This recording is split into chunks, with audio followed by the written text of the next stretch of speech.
basic. Let's say at the 10 years, you got 35 lakhs rupees in the amount create 10,000 rupees per month for next 10 years. Overall, രണ്ടിലും important thing invest ചെയ്യണം, പിന്നെ ഒരു long term goal വെക്കണം.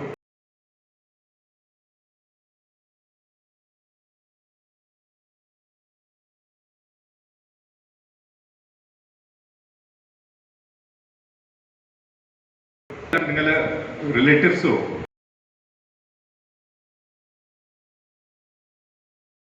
നിങ്ങൾ അത്രയും കൂടും. Same amount 10,000 rupees per month invest ചെയ്യുന്നത് 12% returns ആണ്. ഇപ്പോൾ ആ age 25 60 years 6.49 crores.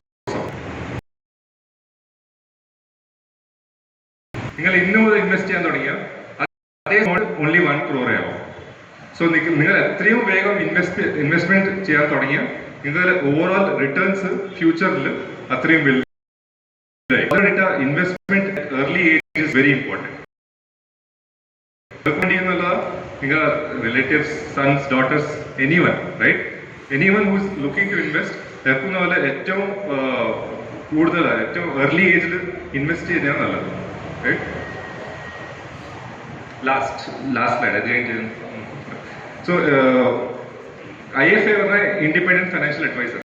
You need എന്തിനാണ് നിങ്ങൾക്ക് ഇൻഡിപെൻഡന്റ് ഫൈനാൻഷ്യൽ അഡ്വൈസർ വേണ്ട? ഡയറക്റ്റ് ഇൻവെസ്റ്റ്മെന്റ് ചെയ്യുന്ന ആൾക്കാരുണ്ട്, റൈറ്റ്? സോ അവർക്ക് മാർക്കറ്റ് അറിയാം.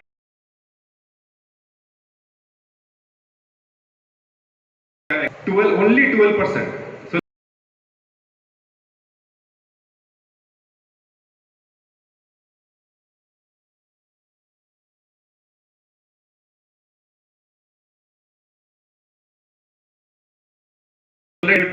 അത് ഇപ്പൊ ഈ ഐഡിയ വിട്ടിട്ട് അതിലേക്ക് ഇൻവെസ്റ്റ് ചെയ്യാൻ തുടങ്ങും.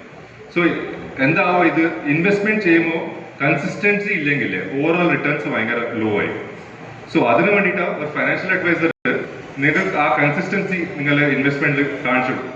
നിങ്ങൾ ഇട്ടുകൊണ്ട് നിൽക്കണം, ഒരു ഡിസിപ്ലിൻ വരും, റൈറ്റ്? സോ അതിന് വേണ്ടിയിട്ട് ഒരു ഇൻഡിപെൻഡന്റ് ഫൈനാൻഷ്യൽ അഡ്വൈസർ എപ്പോൾ നിങ്ങൾക്ക് പുതിയ എന്തെങ്കിലും ഫണ്ട്സ് വന്നാലോ പുതിയ ഇൻവെസ്റ്റ്മെന്റ് ഓപ്പർച്യൂണിറ്റി വന്നാൽ അവർ ചെയ്യണം.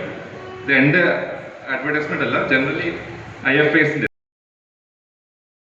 അവർ ഹെൽപ്പ് ചെയ്തിട്ട് കൺസിസ്റ്റന്റ്ലി നിങ്ങളുടെ വെൽത്ത് ഗ്രോ ചെയ്യാനുള്ള chance. Thank you so much for giving this opportunity.